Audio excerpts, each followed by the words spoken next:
Okay, so, for those that don't know, my name is Kylie. I'm Melissa's oldest child. I'm her daughter. I have a almost 3-year-old son, and I live with my husband here in Texas. I haven't been at home in about, I left in 2017, and I really haven't been back except to visit for a couple days at a time since then. I'm not planning on moving back into that life of chaos that revolves around my mother. But I didn't really want to make this video or clip. I didn't really want to do this. But it just astounds me the number of people that my mother has snowed and just totally bamboozled and fooled into believing that she's the victim. And I don't want anything from this video. I don't want subscribers. I don't want nothing except for those of you that she has fooled into believing that she is the victim here. I just want you to know the truth. And if you want to make your own decision from there, please do so. I don't want to sway your opinion one way or the other. I'm going to preface this with saying my mother is not, at heart, she's not a bad person. She has a mental health issue that affects millions of people. My mother is bipolar, and for a long time I didn't know how to deal with that. I didn't even know what that meant. And if you were to ask her, she would tell you, oh no, I'm fine, I don't know where she's getting this, blah blah blah. I've asked her a million times to go and see different psychiatrists. I've asked her to go to counseling. I've asked her to take medication. I've asked her to do supplemental therapy, alternative therapy. She won't do it because she doesn't believe that she is the problem. But anyway, so she talks a lot about evidence, so I'm going to start with my childhood. And if my son interrupts the video, I apologize ahead of time, but he's outside playing on his slide right now, so we'll see. We'll start with when I was little. So I don't remember much before I was about 3. I have a couple small memories, but nothing big. When I was 2.5, well, I guess we probably need to start before I was even born. So, my mother's been married and divorced 3 times. The funny key part about that is that if you ask her stories about all 3 of her husbands, she will tell you basically they're all the same type of person. They're not. They're about as completely different from one end of the spectrum as you can possibly get. They're 3 completely different personalities. None of them share any of the same traits.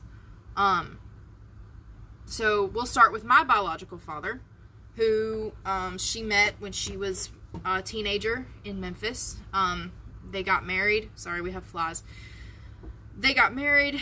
They moved around quite a bit. I'm not going to go into all the details about who was right and who was wrong because, honestly, I don't care about who did what during their marriage. All I care about is what happened after I was born. I was born in the Naval Hospital in Portsmouth, Virginia. My dad was in the Navy.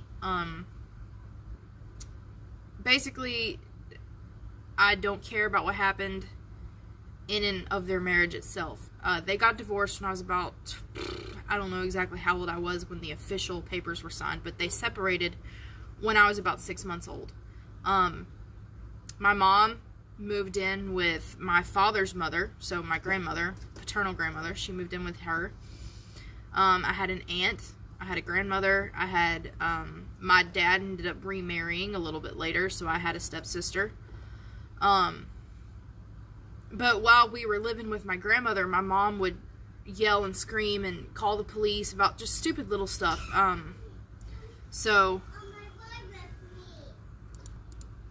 Sorry, I had to deal with my son.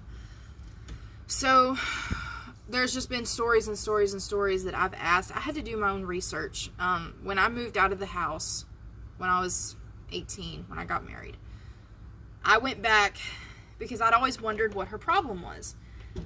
I went back and asked relative after relative after relative after friend after family member. I asked literally everyone who had known her since she was a teenager that I could track down or find or get a phone number for. Has she always been like this? And 80% of the responses that I got from people that knew her very well was, yeah, pretty much. She's always needed attention. She's always been a little odd. She's always just needed to know that the attention was all focused on her. So after she moved out of my grandmother's house, she moved into an apartment. She enrolled in college. She was majoring in photography. She met my stepfather, who, by the way, out of all three of her husbands, is probably, well, I'm not going to say that, but he is one of the best men that I know on the planet. He is kind, stable, loving. He raised me. They were married for 15 years.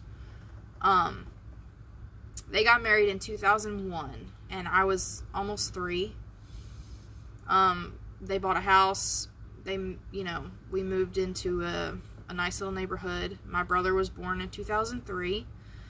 And this is where it starts to get really interesting, because my little brother had some medical complications when he was younger. He was about 18 months old. And I'm not going to go into a big, long rabbit trail here, but he had some medical complications from getting his routine vaccinations.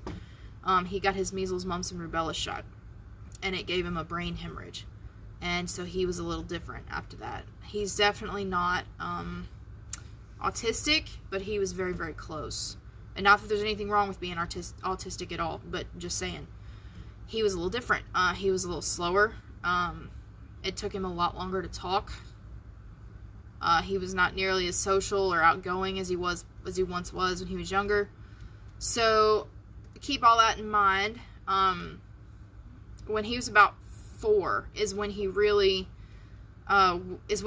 tried to hone in on teaching him how to read. And now I was teaching myself to read, and I was reading little first grader books at 4 years old. So I think she maybe kind of expected him to follow in the same footsteps, but he didn't. He was a little different. And at 4 years old, well, he was 4. I was probably, I was almost 9 by this point. I would remember she'd be sitting in the living room, and we were working on how to read, and I just remember after about 30 minutes to an hour, I mean, I could be a little wrong on the time, but of her working with flashcards with him, and he just couldn't quite remember his blends, like his vowel sounds and his blends, like consonants and vowels and all that stuff. She eventually just got so frustrated with him that she slammed the cards down on the coffee table we have, and she would pound her fist on the corner, and she would scream in his face. Just literally sit there and scream, "Are you stupid? Are you dumb? Why can't you read?"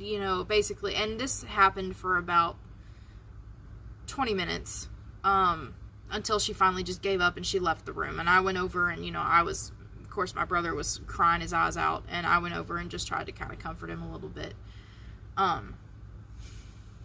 So that was the first big incident that I actually remember, where I thought something's not right here.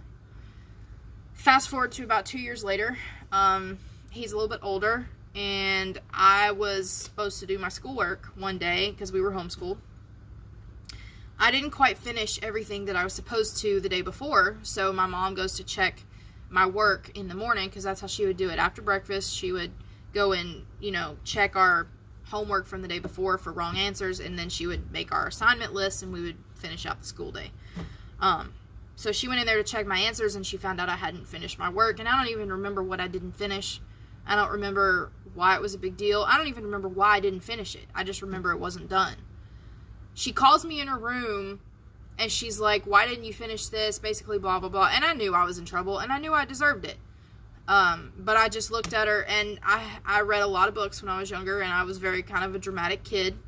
And so I just looked at her, and I remember saying, "Well, whatever you're going to do to punish me, just get it over with quickly." And like I said, I was a little dramatic, so I thought that would have some great big effect, and maybe she might be merciful or whatever. The opposite happened. She backhanded me, and we were in her bedroom, because that's where the computer desk was at the time.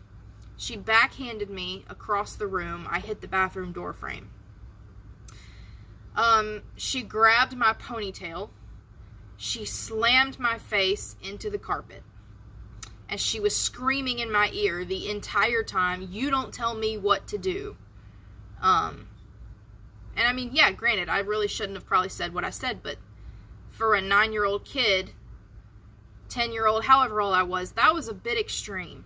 And if I ever did that to my son, I would be very ashamed of myself and not be able to look myself in the mirror in the morning, because I would never ever do that to him. So, about that time, I started taking guitar lessons from a friend of ours. We did a Bible study with them because my mom could never find a church that made her happy or that she thought was right or whatever, so we didn't go to church. We did a Bible study every week, once a week, with some friends of ours, and that worked out all right for a couple years. We church hopped for a while until we ended up doing this. So I was taking guitar lessons from a family friend that we did Bible study with, and I've always been a really nervous kid, more so because of her behavior than anything else, and so my outlet of relief was I would chew my nails. I still chew my nails to this day. I do not have very nice looking nails. I'm a nail biter.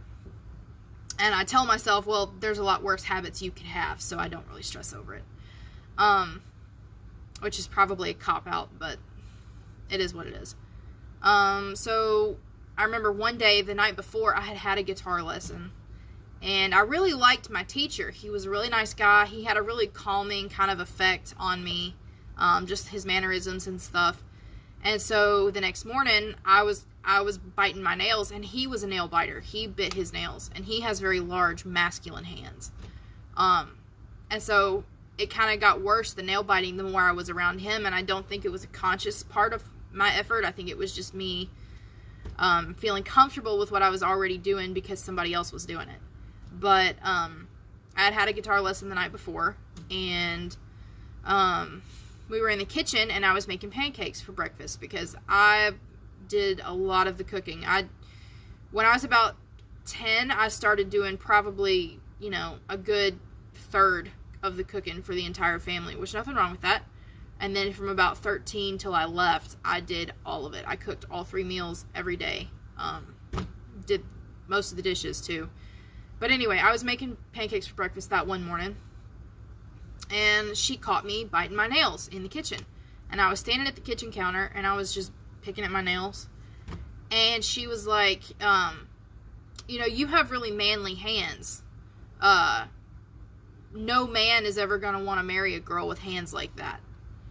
And I was sitting there going, and I'm like 11 at this point, 10, 11. I'm like, okay. And, I didn't really care. I don't remember exactly what I said, but I just remember whatever she said in the beginning about no man's going to ever want to marry a girl. That did hurt a little bit.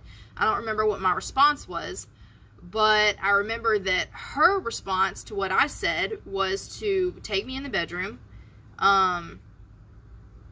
She laid me out on the back, on the front of her bed, over the bed, like she was going to spank me, right? Well, she went to give me a spanking, and it quickly turned into a lot more than it should have been, because she gave me, I don't know, I think 5 or 6 good licks with the belt, and that was fine. That happened quite often. That didn't bother me. But then I went to leave because I thought we were done, and she grabbed me, she threw me on the bed. She literally was clawing I still have the scar. It's kind of covered up by my tattoo now, but I still have the scar that she gave me. She was crawling on my back. She had her fingernails dug into the top of my back, right here by my shoulder blades. And she was screaming, "Who are you not going to act like? And are you going to act more feminine? Are you going to stop biting your nails?" Basically, blah, blah, blah, blah, blah.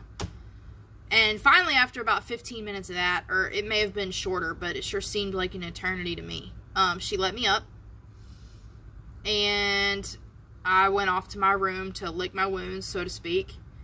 And later on that afternoon, when she had calmed down, she came and she asked me, she's like, "What's the matter? You look like you're hurt."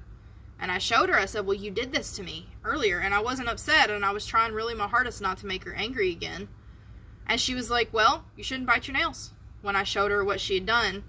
So I had to go and I found whatever little miracle salve or whatever it was that we put on it, and I put it on myself, and it bled for a little bit. It scabbed over within the next couple days, but so that was another incident. And anytime a friend or a family member would express concern over the way she treated us kids growing up, she would very quickly find a reason to not be friends with them, or to not let them come over, or to not hang out with them anymore. My stepfather's parents are, well, his mother's still alive. His father passed away about 2 years ago. So my grandfather and my grandmother, but they are some of the nicest people you'll ever meet on the planet. Now, my grandfather was, he could be blunt, but he still wasn't like in your face arrogant about it. He would just basically tell you, if you asked, he would give you his opinion, and that was that. But basically, they expressed some concerns to my stepfather, and when my stepfather went to talk to my mother about it, basically from that point onward, my grandparents and all the other relatives on that side of the family were seen as bad influences, because they were worldly, and we were trying to live a Christian life, and therefore we didn't need them around. So we saw them a couple times a year. We only saw them on birthdays. We didn't get to go spend the night at their house. We didn't get to go, to the movies with them. We didn't get to do any of the normal things that kids do with their grandparents. So they missed a good part of our growing up. And we missed a good part of getting to know them, basically, as family. We knew who they were. We knew their names. Every time we got to see them, it was a special treat. But my mom would basically hold them out at arm's length. And any time that a family member or a friend would do something that she didn't like, she would be like, well, if you continue this behavior, I'm not going to allow you to see the kids. She did that with her own mother. So my Nana, my mom's mom, used to be a traveling dialysis nurse, and she would travel the entire country. And so we wouldn't see her for a long time because she would be gone for 6 to 8 months, sometimes even a year. But when she would come home, we didn't really get to see her then either, because she would always come over, and my mom would always find the smallest thing that she would do to just use as an excuse to keep her away. I remember when Crocs first came out, it was a really big deal, the shoes. My grandma, my Nana, had just come home from an assignment in New Mexico, and she wanted to go buy all of us kids Crocs. There was like 3 or 4 of us at the time. I believe it was me, Jacob, Brinley, and maybe Autumn. I can't remember if Autumn was born then or not. But anyway, so my Nana bought us all Crocs. Well, she brought them over to our house, and my mom threw a massive fit because Crocs are unisex, and that means that they're blurring gender lines, and they don't want girls to be girls and boys to be boys, so you better take those shoes back right now because my children will not be wearing them, is what she told my Nana. And so my Nana was really upset because all she wanted to do was do something really nice for her grandkids. And my mom basically chewed her ass out and told her, that's not all right. We're not going to accept it. You can take them back, or you just can't come over. So that happened several times. Sorry. So that happened quite a bit. I'm sure there was way more instances, and I'm trying to establish a pattern here that my mom's issues have always gone way beyond whatever man she was currently married to. I know right now her big sob story is that she was married to an abusive person. He's her 3rd husband. I can attest for a fact that at the very least, the man who raised me, her 2nd husband, was not abusive in any way, shape, or form. They would get in arguments and they would, yell at each other. But, what adult doesn't do that? What married person doesn't get in arguments with their spouse? And if you say you don't, then you're either super duper lucky or you're lying. But anyway, so I'm just trying to show a pattern here that all of her issues have stemmed from years and years and years ago. I remember after my 4th little sister was born, well, no, it was my 3rd little sister, so it was Autumn. After Autumn was born in 2008, we put our house in the neighborhood up for sale shortly after that because we wanted to move out and have some land and well, I say it, my mom wanted to move out and have some land, and it sounded good to us kids too, but we would have been okay with what we were at, where we were at. So in order to make my mom happy, my stepdad started working more overtime at work to make money to be able to facilitate the move. We bought a tractor, we bought implements, we bought basically about half of the stuff we needed to go ahead and get a start on moving out to a piece of land. My stepdad had a really good job. He was a unionized sheet metal worker. He made really good money. He had benefits, the whole 9 yards. But no matter what he was doing, it was never enough. He was never home early enough. He never worked enough to make enough money. Or when he did work to make the money, my mom would always be like, you need to spend more time with your children. And he'd be like, well, which one is it? You can't do all this without money. So I'm going to work my job, and I'm going to come home when I can, and I'm going to try my best to do, balance. And it was never enough for my mother. So that was a lot of stress. I remember there was an incident. We had just bought our tractor, and it was winter time. I think it was like the end of February, or no, it was around Christmas, because it was Christmas of 2008. My sister was born in February of 2008, so Christmas of 2008. My dad had promised, because the man we bought the tractor from, we stored it at his house for a while. Because we were in a subdivision, we didn't have room in the garage. And he was perfectly fine with that. But my stepdad had promised the man that we were buying the tractor from, hey, we'll come out and we'll drive it around, and I'll come do some stuff for you this evening. And he lived about 45 minutes away from our house. So my mom was upset because it was a Friday night. It was dark. It was late. It wasn't actually all that late. It was just dark because it was getting dark early like it does in the wintertime.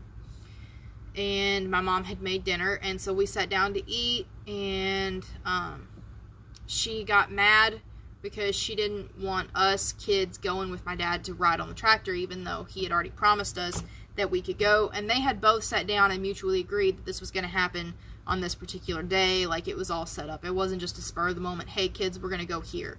It was planned out, because that's how my mom is. If you don't plan it out weeks in advance, she throws a temper tantrum. So that was planned. It wasn't a spur of the moment thing. We sat down, we ate dinner. My mom was not happy that we were leaving. She picked a fight with my stepdad. And when he basically got tired of it and said, never mind, I'm just going to go, and he was going to take me and my brother. He's like, I'm just going to go. I'm just going to take the kids, and I'm going to go, and we'll see you later. And he got up from the table. We were at the dinner table. She took her bowl, and she literally threw it across the table into the dining room wall. And she picked up the pan or bowl of whatever it else was. I think we were having chili for dinner. She picked it up, and she threw it against the wall, and it all went everywhere.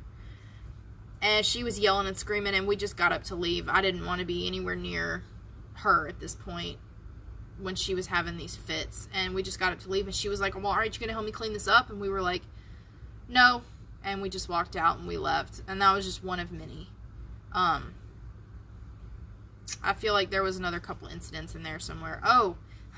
So after we bought the land and we moved out to the property, which is where she started doing all of her other videos, in Potts Camp, the land where we lived when I was younger.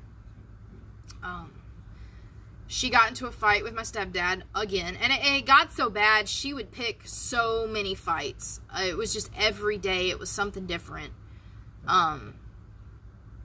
Me and my younger brother, we were taking bets on how long we thought they were going to stay married, because it was just, there was so much fighting. And she would always start the fights. If he started the fight, it was a rare occurrence, and it was because there was really something to fight about. It wasn't stupid stuff like, where's my cigarettes? Or, like one time, she was trying to quit smoking. She smoked for a really long time. She was trying to quit. And there had been a couple times where my brother and I had been like, hey, let's help mom, so let's hide her cigarettes. So we would hide her cigarettes occasionally. It didn't happen very often, because usually the punishment was not worth the risk. So one day we came home from church, which was a rare occurrence. On the days we did go to church, my mom was not happy about it. And when we didn't go, you know, she'd be like, well, I'm tired of being at the house all the time. Well, friend after friend after friend after friend, my mom would turn away because they're bad influences, or we don't agree on every little bitty thing. The concept of agree to disagree doesn't exist to her. You have to agree with her, and she has to be right about everything, or you're garbage, basically. She's not going to waste her time on you. So we didn't have a lot of friends. We didn't really go anywhere when I was growing up. We went to the grocery store, and we went to church about twice a month, and that was that. Otherwise, we stayed home. When I finally got old enough to drive, I would go to the local library as many times during the week as I possibly could. And I made friends with a librarian, and I would get to use the computer, and I would check out books, and I kind of had a little world to myself in there. And I would take my brothers and sisters with me as often as I possibly could, just to get them out of the house. And that was fun. That was a good experience for us. But anyway, the other story I was getting at, she picked a fight with my dad about something. And, I remember, it was about the trash. She had asked him to take the trash out. He didn't do it right when she wanted him to. He was already in the middle of a project outside. I think he was changing the oil on the car or something. Well, he comes in from that, and he had forgotten about the trash, so we're sitting down eating dinner, and she noticed the trash still hadn't been taken out, and she was like, well, why didn't you take the trash out? And he's like, well, I'm sorry, I got busy, I'll go do it now. And then she launches into this big tirade about how nobody ever cares about what she wants, and, you know, how everybody just ignores her, and, you know, how terrible it is that we don't listen to her, basically blah, blah, blah, nobody cares. And I remember she was yelling and screaming, and she had the trash bag, and she threw it at my stepdad, like, you know, get your shit out of here, basically. Well, he moved to go around the trash bag, because it was a full garbage bag. It was like a 30-gallon trash bag, and it was full of garbage. She threw it at him, he moved, and it hit the living room floor. And I remember he walked toward her, because she was in the kitchen. He was gonna be like, hey, let's calm down, you know. He just took like 2 steps toward her. He wasn't gonna hurt her. She pulled a knife from the knife block in the kitchen, and she was screaming, get away from me, you know, basically blah, blah, blah, I don't want you to touch me. And he wasn't doing anything. He wasn't even close. He was probably 8 feet away from her. And he wasn't threatening or anything. His voice was not, he was not yelling. He was like, what are you doing? You know, basically. So she kept the knife, and she went into their room and locked the door. And I don't remember exactly how that scenario played out, because I think I went to bed eventually. Move, kitty. That's just another instance. I mean, God, I can tell you so many. I mean, I'm already 30 minutes into this, and I haven't even barely scratched the surface. There was a couple instances where my younger brothers and sisters, when I graduated 2 years early. I graduated at 16. When I graduated high school, I wanted to get a job. I wanted to explore the possibility of going to college.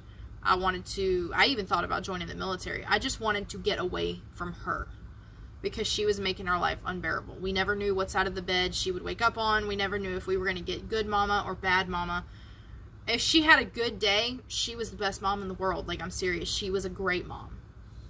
If she woke up on a bad day, which was 6 days out of 7, life was hell on earth. I'm not kidding. It was terrible. And she would spend all day at the computer. She would watch YouTube and conspiracy theory videos till like 4 in the morning, and then she would go to bed and get back up at 6 o'clock, and she would make our lives miserable the rest of the day, because she didn't go to bed on time, because she couldn't control herself. She couldn't exercise self-control on when to shut the damn internet off.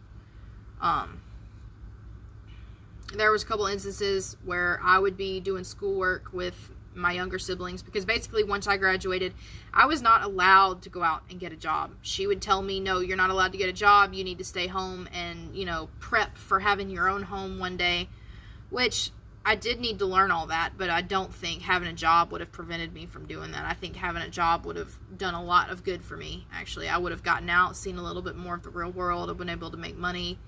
I wasn't allowed to have a job. I wasn't allowed to buy my own car. I wasn't even allowed to have a cell phone. My first cell phone that I ever had was when I just turned 18. My fiance, now my husband, bought it for me. and gave it to me and said, here, this is so I can talk to you because your mom is nuts. And that was one thing, when he came up and we met and we started going out, he would hear my mom talk, and he would come to me later and he'd be like, so, do you agree with your mom on this, that, and the other? And I would be like, no, she's freaking nuts. She's crazy. And he'd be like, okay, just so we agree. And he was an outsider at the time. He didn't know any of us. He didn't know family. He didn't know friends. He didn't know any of our history. He could see it just within 2 days of hanging out with us, with our family. And so that in and of itself said a lot to me, even though I already knew basically what was going on. So I guess we'll fast forward now. I'm trying to think if there was anything big that I missed, but I don't really remember. We'll fast forward to, I got married in 2017. I was 18 years old. We got married in April. I think 2 weeks later, after I got married and I moved down here to Texas, I was still unpacking stuff from the move. I got a phone call from my mom. And at this point, I was really trying hard to stay in contact, and because I was thinking maybe I could help her. Maybe I can help her see some of the issues. Maybe I can help her get help. So I was trying really hard to stay in contact, and I would talk to her, several times a week.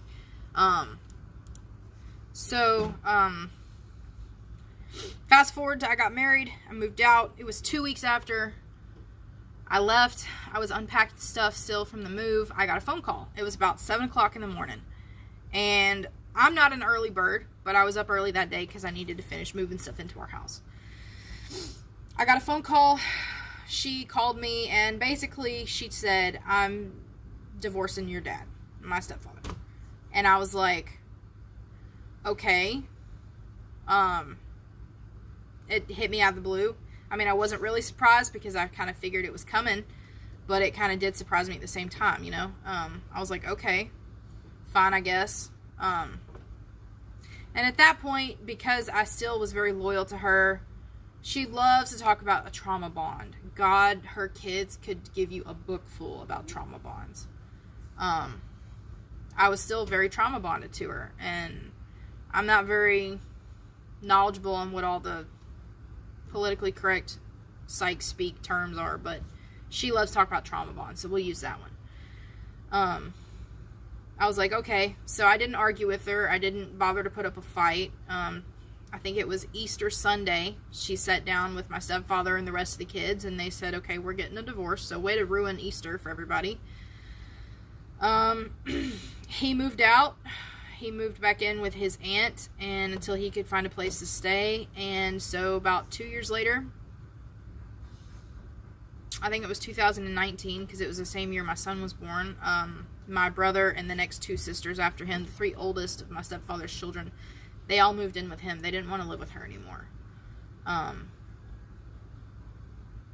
So that should tell you something right there. They had been fed up with all of her drama and all of her just dumb stuff.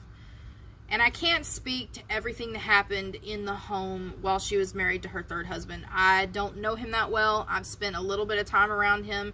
I don't know him well enough to say, yes, he's a good person, no, he's a bad person. I don't even know him well enough to say, no, she's lying, or yes, she's telling the truth.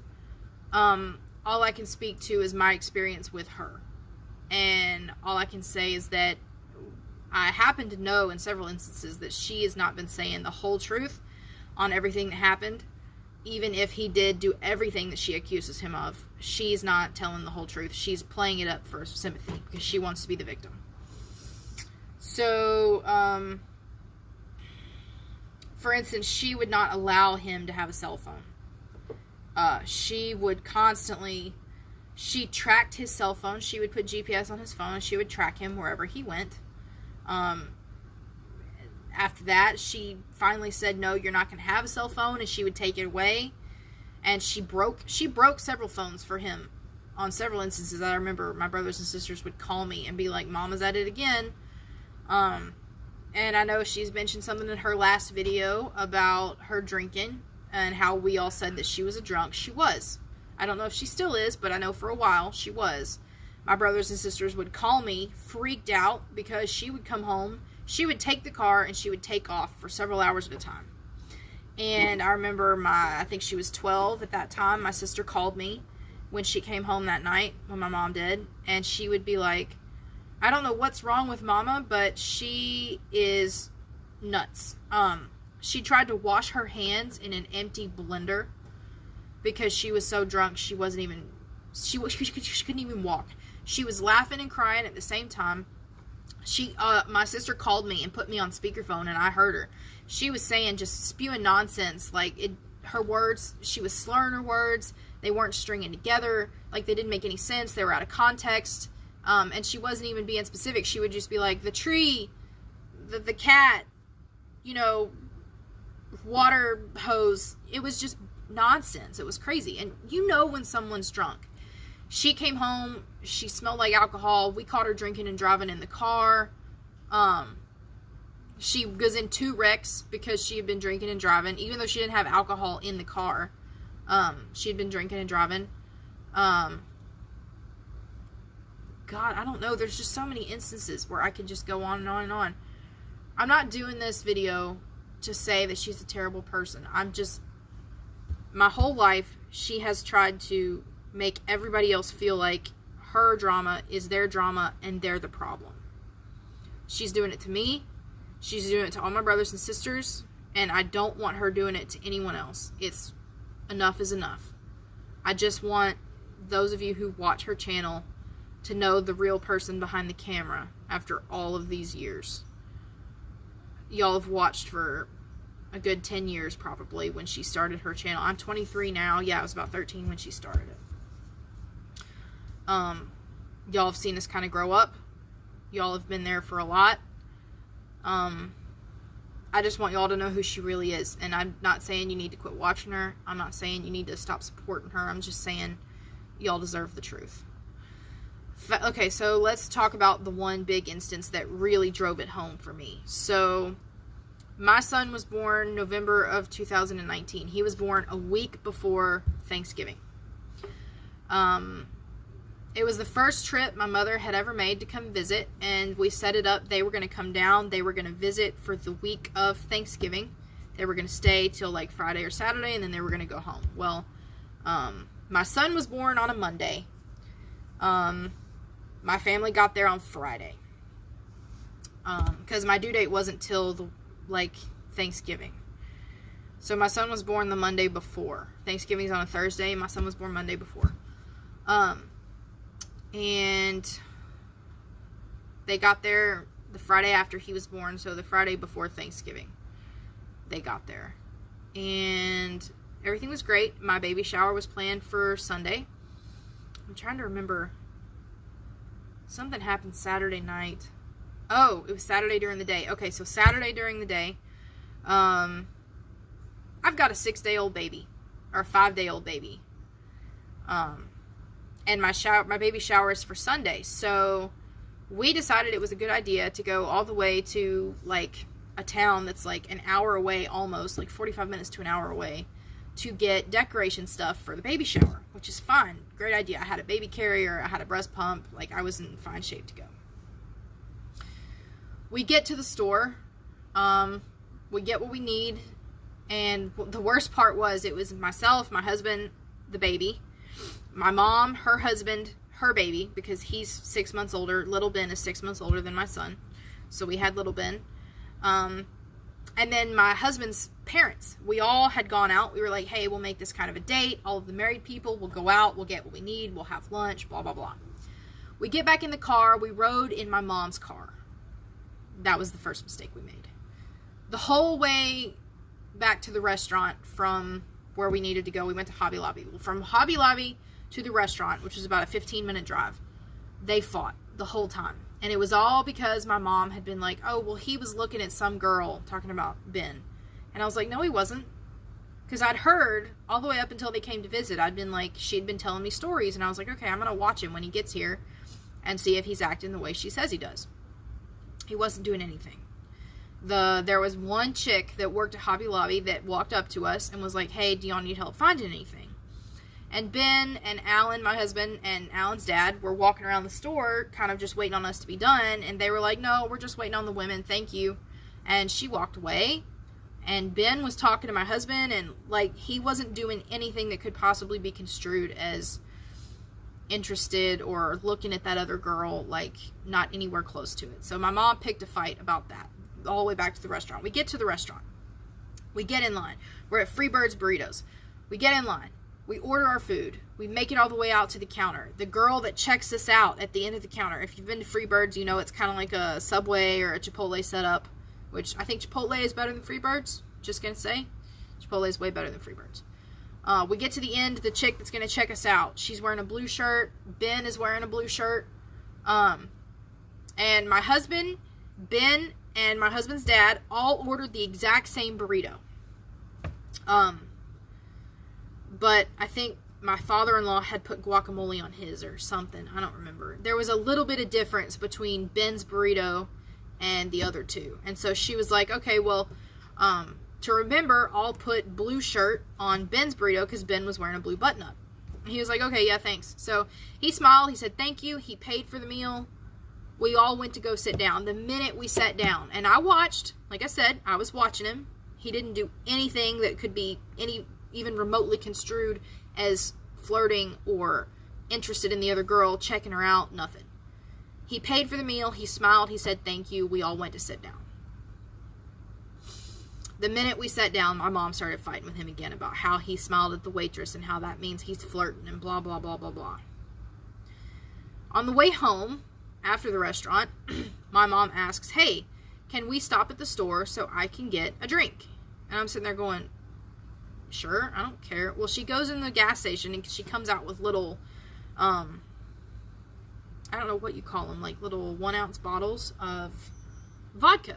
I don't know exactly what they're called.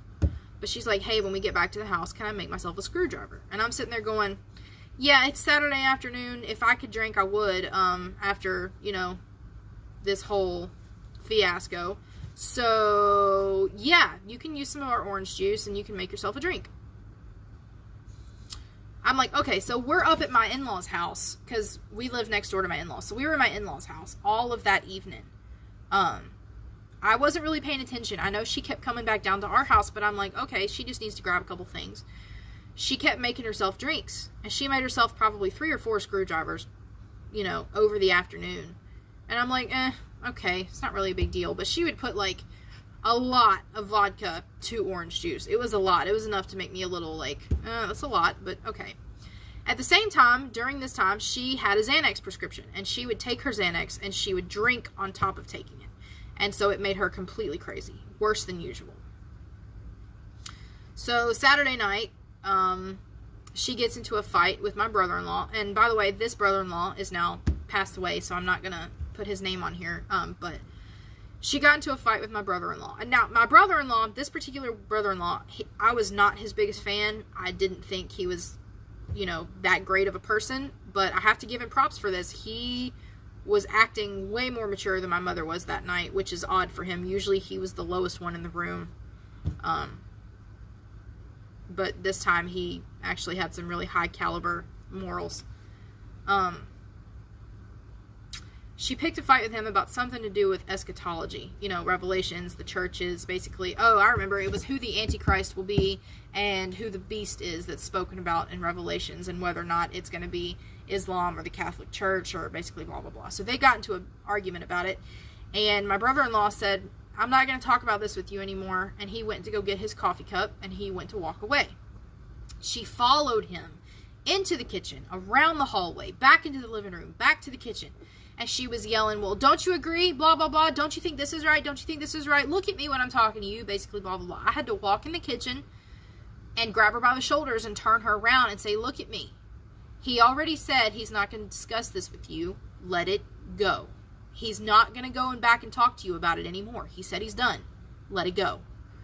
She didn't let it go. She went back like 3 or 4 more times, and I finally said, if you're not going to stop, you need to go home. And she finally shut up. I didn't know how much she had had to drink at that point. Later, when I found out, I was like, oh, well, that would explain it. So Sunday comes along. My baby shower happens. Everything's great. The boys went out to go to a movie while it was a girls-only baby shower. The boys come home after the shower's finished. The minute they walk in the door, she's like, oh, hi, Ben. Basically, whatever, blah, blah, blah. You didn't bring me home anything or anything like that. And he's like, no, like, we went to a movie, you know. So they come home. They go up. They're staying in my in-laws' guest house. It's probably about 7:30. It's dark. It's cold. I'm trying to carry the baby out to the car. My husband's loading up all our presents that we got.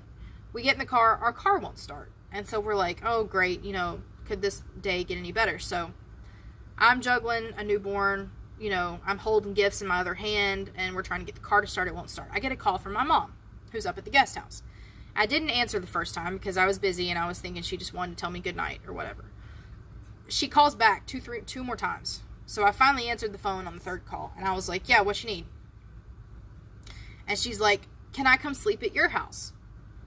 And I was like, why? Because if you don't know, we live in a one-room house. We have one big open floor plan house. It's a little stone cottage. It was built, I don't know when, probably the 1880s or something.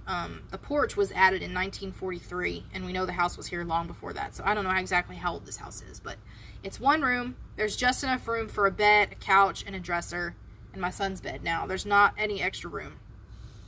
And at the time, we didn't even have it as organized as we do now. We were not very organized people at that point in our lives, so there was no room for her to come down and sleep. Not to mention, she had her husband's 2 children and the baby up at the guest house with her and Ben. And I'm sitting there going, no, you can't come sleep at our house. And you have your own husband and your other kids up there at the guest house. Why do you want to come sleep at our house? So she launches into this big sob story about how Ben took away her medicine and how he was going to throw it away, blah, blah, blah. They got into a fight. I don't even remember what she said they were fighting about at this point. I just remember that the fight was so bad, Ben had take away her Xanax. And so Ben had taken away her Xanax. And they got into an argument because he said if she didn't stop taking them like candy, he was going to flush them. Because she would take like 3 or 4 at a time. On top of all the alcohol she'd been drinking that day and the day before. Which, come to find out, when we get back down to our house later that evening, we had probably a bottle of vodka that was about that tall. And I know that doesn't look like much, but it was about 1.5 liters. It was about 2/3 of the way full when she got here and she started making herself drinks that day before. By the time Sunday night, it was empty. She had drank all of it. On top of taking her medication. On top of drinking 3 of our wine coolers that we had in the fridge. On top of the screwdrivers. It was just insane. It was a lot of alcohol. On top of taking her Xanax. He told her that if she didn't quit taking them like candy, he was going to flush them.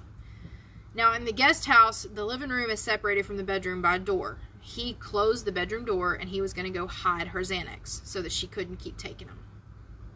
She was so mad, she kicked the door open and busted the trim off the back of the door frame in my in-laws' guest house. She's not even related to them. This is their guest house. They are graciously allowing her to stay there. She kicked the trim off the door because she was in a fight with Ben about her medicine. So she wants to come sleep at our house then, and I told her no. So my husband, my father-in-law, and my mother-in-law all went up to the guest house to try to talk her down. They came back about 3 hours later, and I've got a newborn, and I'm falling asleep in their living room because I don't want to go home until I figure out how this is all going to play out. So they came home. They were able to talk her down. I'm sorry. The next day, it was Monday, and the 6 of us, the married people, had made plans to go out for dinner that night. We were going to go to a steakhouse. We were going to take the babies. We were going to have a good time.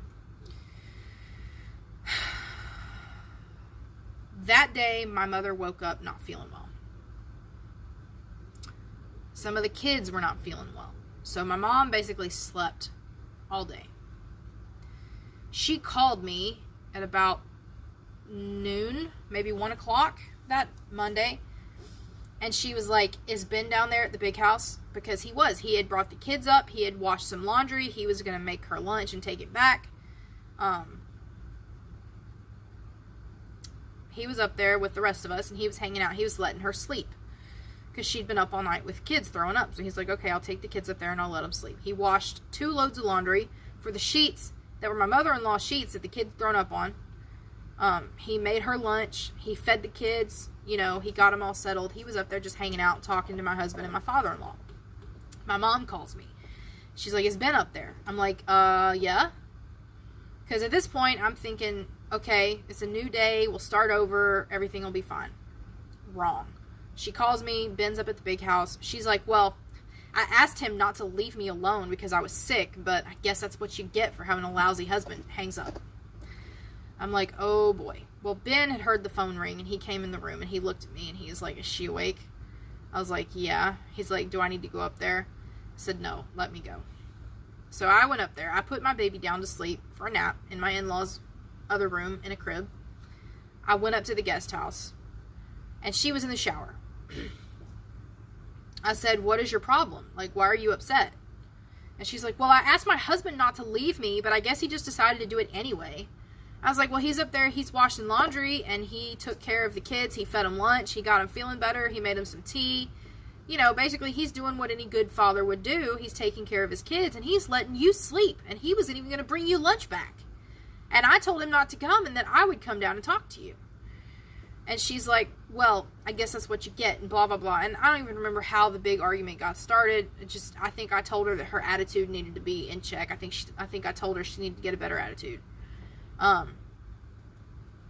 So we ended up having a 3-hour argument that afternoon about basically her attitude and how I'd seen her blow things way out of the water just over those couple days that she had been there. She got there Friday evening.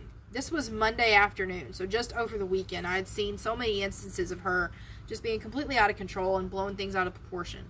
And I was trying to explain to her, look, this is not all right. You need some help. You know, we need to do something about this because this is not okay. And you're embarrassing me and your other kids in front of my mother and father-in-law. And they're graciously letting you stay here. They could have made you pay for a hotel, but instead they let you stay here free. You know, so you could be around me and the baby.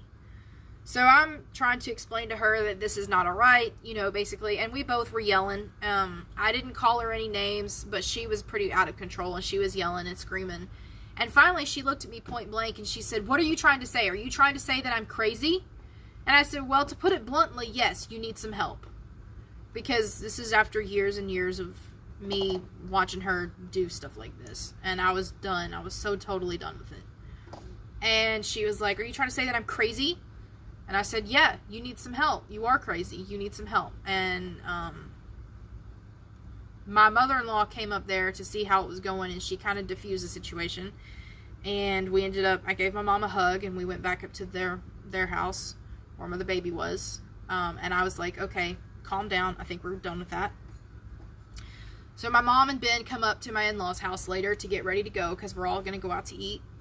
And she walks up, and my sister-in-law, who's a great person, Abby, if you're listening to this, I don't mean that, I'm just kidding. Yeah, she's an amazing person. My sister-in-law is great. She was wearing shorts. It's November. We're in Texas. It's not exactly cold, but it's not really warm either. So I think she was wearing like a sweatshirt and shorts or something. And she was wearing biker shorts, like athletic biker shorts. And they came down to about the middle of her thigh. Now, my sister-in-law has really long legs. She just does. It's just the way she's built. She's a gymnast. She's a ballet dancer. She's a bunch of things. She's very athletic. She has really long legs. Her shorts, they weren't the longest shorts in the world, but they definitely weren't the shortest shorts in the world either. I've seen her wear way shorter shorts. She actually specifically put those shorts on because my mother was here.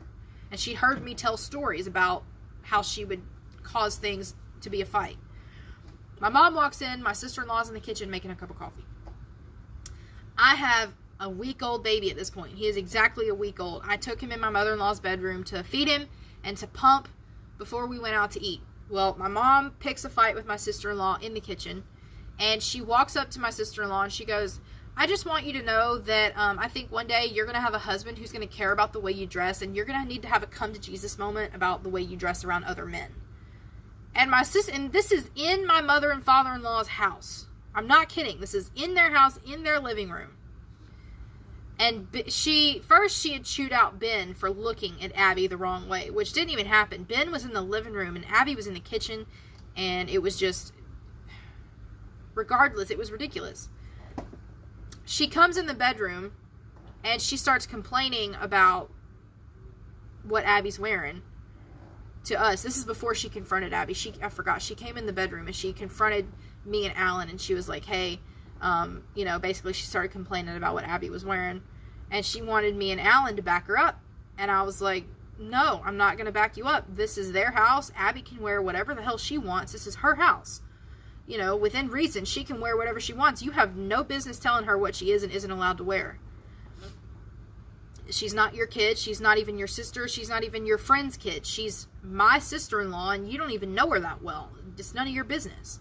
And Alan told her, if you go out there and you chew Abby out, don't be surprised when she comes back at you. And she did. My mom walked out the door. She went out to chew Abby out. She told her that come to Jesus moment thing. And Abby just kind of sat there shocked for a minute. And then she's like, how dare you tell me what I'm supposed to wear and not wear in my own house? This is my parents. My father is sitting right there in his recliner. If he has an issue with what I'm going to wear, he'll say something. And Ben walks in and he sees everybody yelling and screaming. And I heard Abby and my mom going at it. And I'm just sitting there in my in-laws' bedroom and I'm just crying my eyes out. I literally don't know what else to do at this point. I'm so tired. I'm so ashamed. I'm so embarrassed. I'm just crying my eyes out. My husband comes in, Alan, he looks at me and he's like, it's okay, it's not your fault. And I kind of felt like it was, because the whole idea for them to come and visit had been my idea. I missed my parents, I missed my family, I missed my brothers and sisters. So I had set up for them to come visit after the baby was born, and so I kind of felt like it was my fault at that point. But then Abby comes in the room, and Abby and I have never been especially close. We've never had like an amazing relationship. We were really rocky at first, and we've gotten way better now. But even now, we're not super duper close. We're friends. We live next door to each other. We hang out quite a bit, but we're not like besties. Abby comes in the room and she sees me crying and she's crying, and so we kind of just like, we shook our heads at each other like, I can't believe this is happening. So Ben walked in the living room and he saw my mom screaming at Abby. And he grabbed her by the arm and he was like, you need to stop it. And he didn't yank her out or anything, but he was like, you need to stop. So he was like, come with me. So they go outside. And she's still yelling and screaming at him. And he finally broke down and he told her, you belong in the crazy house. And I had to agree. I was like, yeah, you do. Like, enough is enough. So, long story short, we ended up going to the restaurant that night. And everybody was still kind of on uneasy footing after what had happened. And, the whole time there, I noticed Ben made a special point of not even looking our waitress in the face. So we had a pretty waitress. She was really sweet. She was really nice. She wasn't flirty at all, but she was just very attentive. She, filled our glasses. She came by, checked if we needed anything, blah, blah, blah. Ben made a special point of not even looking her in the face. When she came around the table to take his order, he looked at the menu the entire time, and as soon as he handed the menu off, he just looked at the table.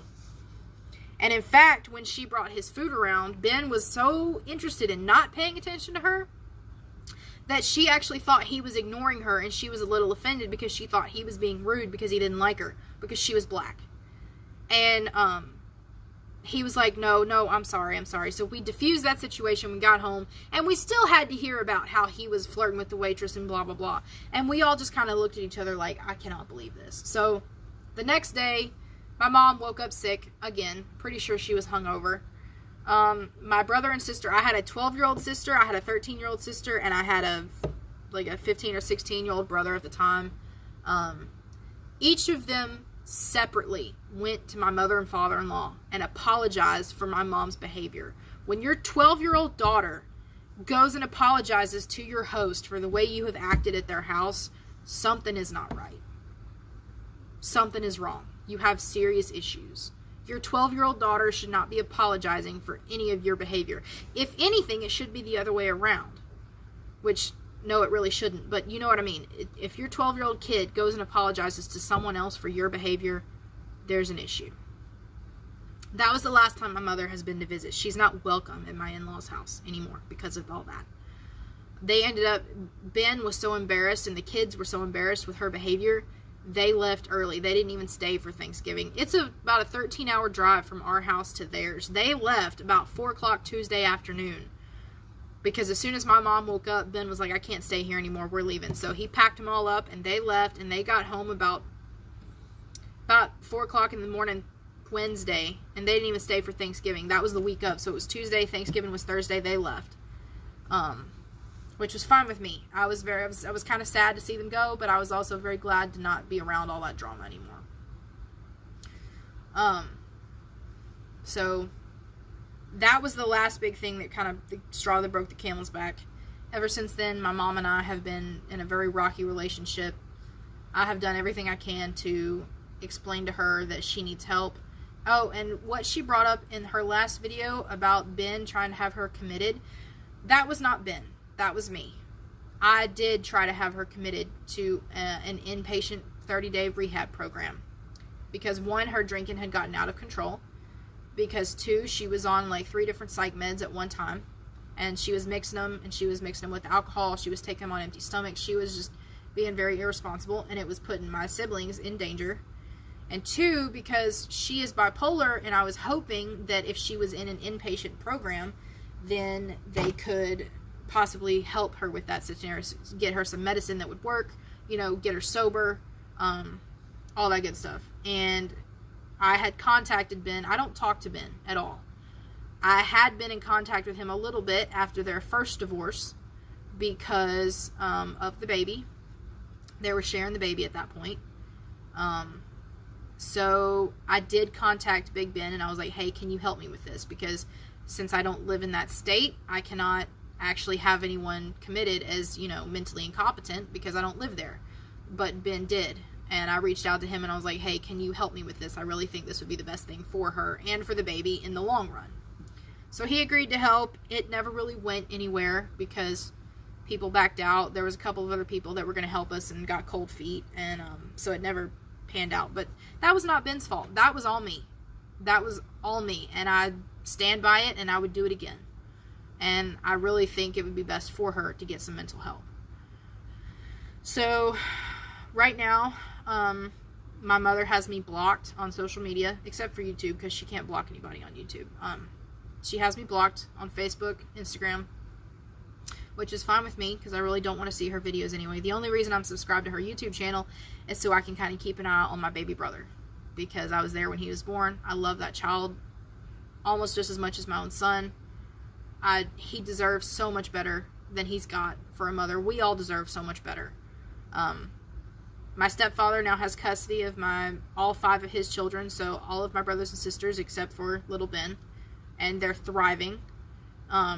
They're way behind academically, school-wise, because my mom quit homeschooling them. I was doing all the homeschooling when I got married and left the house. I was the one in charge of their schooling. I was the one doing the cooking. I was the one doing the cleaning. My mom would be on the computer for hours on end, or she would leave the house and she would go and she would burn gas and do whatever. I don't know what she was doing, or she would spend hours and hours and hours in her garden. So I was doing most of the raising of the kids at that point. By the time I left, school kind of dropped off. The kids, when they finally made their way up to their dad's house and moved in, several of them were 2 years behind academically. My 12-year-old sister could barely read 4-letter words. It was crazy. And, but now they're doing good. They've got tutors. They're in school. They've got help. They've done some counseling. All of us still have severe mental trauma, I guess, from just the aftermath of dealing with all of this stuff. It took me, I don't know, when I first moved out and I finally started coming to terms with everything that had happened, it took me probably a good 2-3 years to just get to the point where it didn't put me in a deep spiral depression. I was depressed for 3 years. And I'm talking wanted to kill myself, depressed, for 3 years. And not all of that is my mom's fault. A lot of that was other factors. We were dealing with infertility issues at the time, and it just kind of all compounded. But what I'm saying is that we all have severe mental trauma from trying to process everything that she did to us as children. So, like I said, I don't want anything from this video. I don't want y'all to come, pounding my door down. I don't want sympathy. I don't want support. I just want y'all to know who the real person is behind her channel. She puts up this big smiley face. She parades her, silicone boobs that she got, that Ben paid for. She, puts on a bunch of makeup. She dyes her hair. She puts on a spray tan. She's fake. This whole persona that she has developed is not true. She lies to herself and she lies to other people about who she really is just to make herself feel better.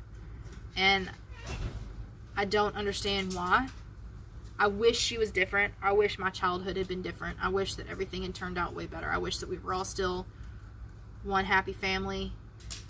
And I wish that maybe we could change things. I wish that she would get some help because it really makes me upset. Yes, Bubba? You want to play with me? Yes, I'll come play with you in just a second. Okay. She doesn't really have a relationship with my son, and I kind of hope to keep it that way until I see some improved action on her part and some genuine change. So yeah, this is the story of who she really is. And like I said, I don't want anything from y'all. I just think you deserve to know the truth. So thanks for watching her channel for all these years and all the support you have given her. But this is the real story. So with that, I will let you guys go. And yeah, just please watch this with an open mind and do whatever you feel like is best.